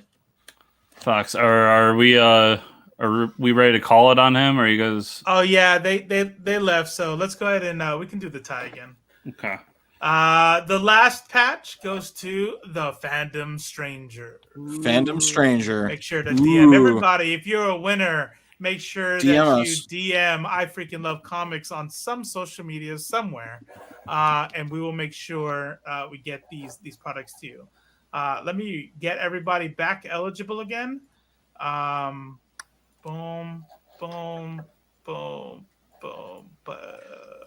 And let's get that tie back up. Okay. All right. Okay. All right. This might be Jules' chance. Galad wins the tie. Galad Anipada wins the tie. Nice. Shoot me a DM with your address so I can get this to you. Yep. Cool. And who knows? Maybe some of these people have already left, and if no one claims, then we'll throw some shit on next Valiant. Whatever's left and was not claimed will be available to win next episode on Valiant Club. So this is one of the big ones. All right, this let's start with Faith. Let's start with Faith. All right, check this Okay. out. I know For Danny Faith and number one. Aramis. Danny and Aramis, you said that you bowed out, but we're gonna go ahead and click everybody eligible on this one. These two goldies, these are worth it. Everybody's eligible. This is a pretty dope thing to win. All right, you guys ready? Let's do it. Motherfucking Galad, 2 in a row. Look at Gal- that. Galad. Nice. Galad, baby. Nice. Good day. Nice. Yep. And so you want to do that second Goldie, or you want to put it at the end? Let's do the Bloodshot Baltimore variant and then the Okay. second Goldie. All right. Okay, I got this big pile of labeled prizes right here that I'm just gonna sort through after the stream. Write down He's who won what. gonna send me the shipping cost. I'm gonna like, oh, sorry, new number. Who this? All right, here we go. Okay, Rolling. Ace wins. Ace the won Baltimore something. variant. Awesome. Sweet Woo-hoo. score. Cool. There you go, Ace. There it is. Awesome. Cool beans. This is dope. And then this is the Bloodshot Goldie. I think this is the big one. This is the one I would want the most. Yeah, 100%. 100%. All right. Let's see here. Not my name. Ooh. Not my name. Wins Nice. the Bloodshot #1 Goldie. Nice. Wow. Very good. Very good. Look at that. Look at that. Not my name. So I'm going to go ahead and get this to you Yep. again. Hook me up with that mailing address. So now we got two more. We got two more items to give away, and they're both pretty dope. And I'm a big I like collecting comics, but my favorite thing to read are trade paperbacks. So this is definitely the one that I would want if I was playing. And it's this is a $25 trade paperback that we're about to give away. So let's do it. Do it. Dakota. Yes. Nice. Awesome. And are we doing it again? We're doing it one more time. Let me just write Dakota here. Put it on this paid paperback. Boom. Age paperback. Mm-hmm. All right. You all ready for the last one? We got the last one. This is it. the last thing. This is the last roll. This is the last contest right here. The giveaway for the episode. The Fandom Stranger. Woo! Oh, look, and they said, I hope I win. You put that. You manifested it. You put it into the universe and you made it happen. Nice. Fandom Stranger. I don't believe in any of that, by the way. I just don't want anybody to get the idea that I do. So. Okay. Cool. Sweet. Beautiful. Sweet. Good job. So there's a little bit of conversation in the chat about swapping stuff. I don't know who's swapping what or what. Okay. Look, So we're not doing that work. okay. So Ace won the Bloodshot and Yep. and Galad won the Faith, and they want to swap. That's Yeah. very easy. Easy for me to take the sticker and put it on another thing. Look at So, that. boom, Everybody's it's done. happy. So All right. everyone's happy. Sweet. Dope. Wonderful. That was fun. So that's a lot of shipping, and I will take care of it sometime within the next week or two. But I will let you all individually know the tracking info of the thing that you won, and you're gonna get it. So awesome. Before we kind of wrap this up, just kind of going back to Harbinger Volume 2. So for specifically for G and Chris, what are some things that you'd like to see that might make you like the series more? Because we have a Harbinger based event coming up, and then we have a few more Harbinger trades to read during this Valiant book club. So yeah, what do you want to see? I think solo runs Oh, would okay. be my request. Yeah. So you're done with the main Harbinger type. It's not even that I don't like them together. It's just I think a solo run is where you get to know a character the best, and that's where you Flesh get the them out. best character development. So yeah, and it wouldn't even need to be long. Just 4 issues for each. Make that its own trade. All right, Okay. Michael Malone has made a claim. Harbinger Wars will win them over. We'll see. I don't think so. You'll be very disappointed here. I don't know. So, I'm enjoying the story, so I can see enjoying Harbinger Wars. I think maybe actually getting away from trying to explore them, because it's obviously you're building for something. So maybe stopping trying to explore them as individuals and just making them be a team will be better. Sure. Maybe I like that more. So next episode, we're going back to Bloodshot with the Rise and the Fall. And then after Bloodshot, Rise and the Fall, we got kind of a big one. It's going to be kind of a lot of reading. But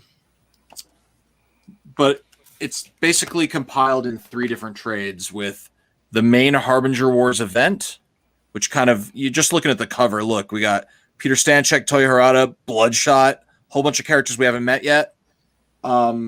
And the rest of the Renegades. And then we have these XO. No XO. And then we got the 2 tie-in trades. We got the Bloodshot one, and then we got the Harbinger one, which is kind of interesting. It's kind of interesting to me that the Harbinger tie-in has looks like Bloodshot's face there, if I'm not mistaken. Getting toyoed. Getting toyoed. So definitely. I think that's, if I was reading for this for the first time, which I remember reading it for the first time, but it's not this time. That was like a confrontation. Just looking at the cover, that I was like, "Ooh, face off!" Face off with characters that haven't interacted yet. That's the best kind of face off. Will there be payoff? You don't have to spoil it, but is there a payoff for that cover? Because sometimes covers are dickish like that, where they like, haha, that never happened in the book. What happens is, in my opinion, pretty fucking dope. Okay. But Cool. I think so. Predictions, and just to put this on the record, Robo's gonna like the next Bloodshot trade, and he's gonna like Harbinger Wars. G is gonna like the next Bloodshot trade, have problems with the remaining Harbinger stuff leading up to Harbinger Wars and Harbinger Wars, but still find it sort of entertaining anyway. Chris is gonna sort of like the next Bloodshot trade, and maybe find some redeeming qualities in Harbinger Wars. I think The only Chris is just going to be salty until XO comes back. Probably because you asked what I would want to make it a book I would enjoy, and the answer is get rid of Peter. And maybe Chris too, because go anywhere. Chris too, because Chris kind of rubbed me the wrong way in a bunch of scenes too. But like Peter in particular, like I can't get over like what he has done and continues to do. But Ace, reach out to me. I'll be shipping everything. So just kind of going a little bit farther in the future, after Harbinger Wars, we're going to have a major tonal shift because we're getting into a brand new title, brand new characters, completely different style. This is going to be wildly different than everything before it, but I don't know. I am very can't excited to get to there. Yeah. I think I actually already have that one. I think that was one of the first ones I bought. This is I'm interested to see what everybody thinks. So that's all I got. That's all. Robo. My prediction is Chris is not gonna like anything that comes out about it. I like XO. Okay, XO is dope. Yeah, we'll see. Real quick, everybody. Monday we are releasing an interview for the podcast with Justin Gray, and then next week is my face-to-face with Dysart. So check those out. We're gonna see if you keep the same energy. Next episode is 2 weeks from now, so we haven't determined the date, but the 21st of August, which is that same weekend. If you're in Clayton, New York, I'll be at AnchorCon, and if you're comfortable going out and being at a con, I'll be there, and you can say hey. Nice. I'm throwing some links out in the chat. We want if you guys are not a part of our Discord, make sure you join, because finally, for the first time in a long time, it is hopping. If you are a winner, make sure pretty much Ace asks who do you message? Message Judah. Message IFLC on Twitter, because we all get it. Go to the Facebook page and message that page. Join our Discord and hit up Instagram. We have a lot of places for you to hit us up. Hit us up somewhere. But if you are following Judah's personal account, that's probably the best way, because he's handling the shipping. If you hit any of us up, the information will get to me. But if you hit me up, then it goes directly to me. Versus if you hit anyone else up, it'll eventually filter to me. But I'm mailing stuff, so that's all that matters. Cool. Well, this is fun. I love this segment. In the United States. We just interviewed Robert Venditti, by the way. We did it the day before yesterday, or was it? Yeah, Thursday, and it'll be up on the channel soon. But it was a really, really wonderful conversation, and he's just literally the best guy. I love him. Definitely. What we have Delirium Hour tomorrow. It's going to be at 11 o'clock Pacific time. 2 p.m. Eastern time. So if you want to keep reading Sandman with us, which you should, because A, it's damn near a perfect comic book series, and B, it's there's gonna be a show. So don't you want to be in the know? Don't you want to be caught up? Don't you want to be in with the in crowd? Well, yeah. I mean, it is Not definitely really. it is definitely the best, hands down, Sandman review, overview, walkthrough that exists 100%. on YouTube. True. And nothing else even comes close. Not even a little bit close. Yeah. It's also the first within our bubble of people we know. And if anybody says otherwise, We're suing you. We might get a cease and desist letter. Yeah. Yeah, we're gonna sue you for talking about some property that we had nothing to do with creating, because we talked about it slightly before you, but definitely not first. Gilad definitely came away a winner. That was awesome. Yeah. By the way, real quick before we get out of here, 2 seconds. Give us a sub, please. If you, please like and subscribe if you haven't already. But here's the deal. Again, you have to be present to win. So if you weren't here to win, you probably aren't going to message Judah or IFLC. So all unclaimed items that we don't get an address for before our next Valiant Club are going to be up for grabs again. We will have more giveaways. I think we have some other stuff that we'll announce here in a little bit. Some hard covers and stuff. You're going to show it now? Real quick. I don't know. We don't have any concrete plans to give this away, and we don't even know if we're going to give it away anytime soon. We might be giving it to some of the stuff is going to be going to our moderators, our friends, people that have helped us.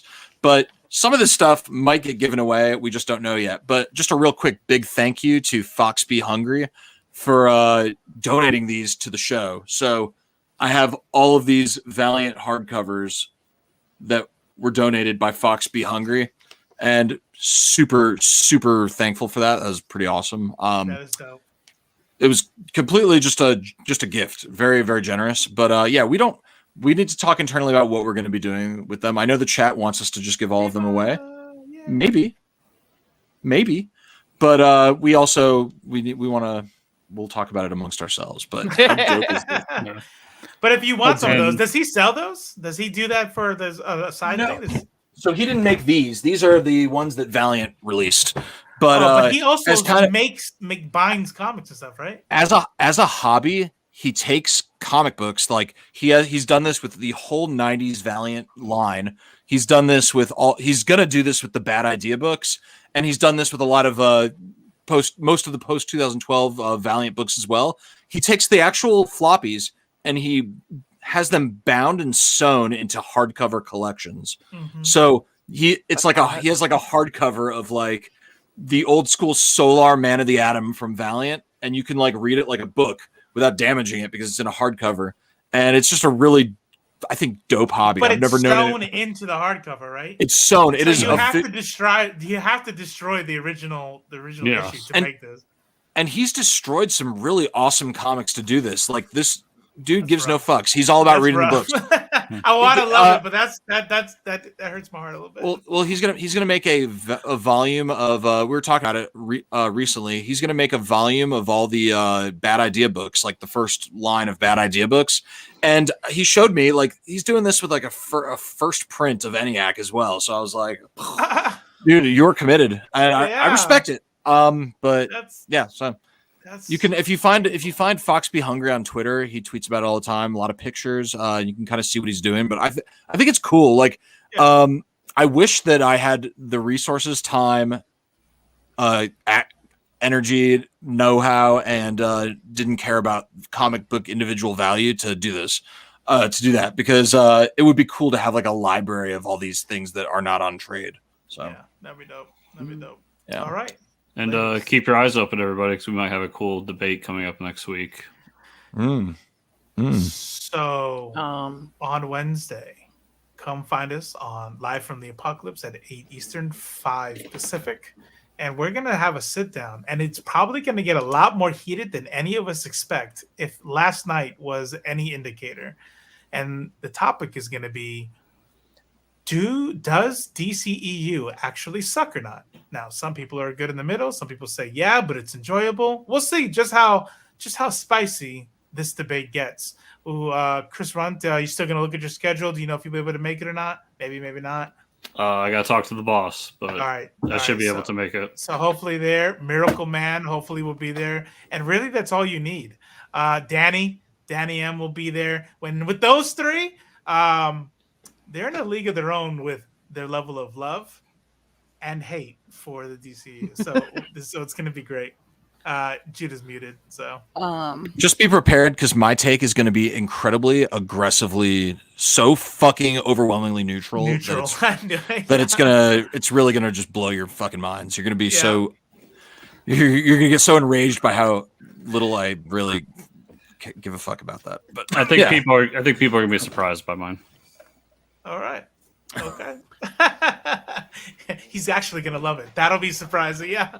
Ladies and gentlemen, MVs, that's the end of our show. Thank you so much for joining us. Thank you. Congratulations to all the winners. And don't forget, any unclaimed items will be up to win again at the next Club Valiant, where we will be going over the next volume of Bloodshot. Thank you, G and Chris, for joining us once again. Yeah. We will see you all. What's up? Oh, stop by the Discord if you want to catch Scott Pilgrim. Yeah. So right now, G Money's been DJing. G is the director of theater on our Discord channel and always has something playing in the theater room. Just go in there, mute yourself, and then join the watch party room to chat and all that. All right, we are out of here. We don't have an outro, so I'm just going to keep talking.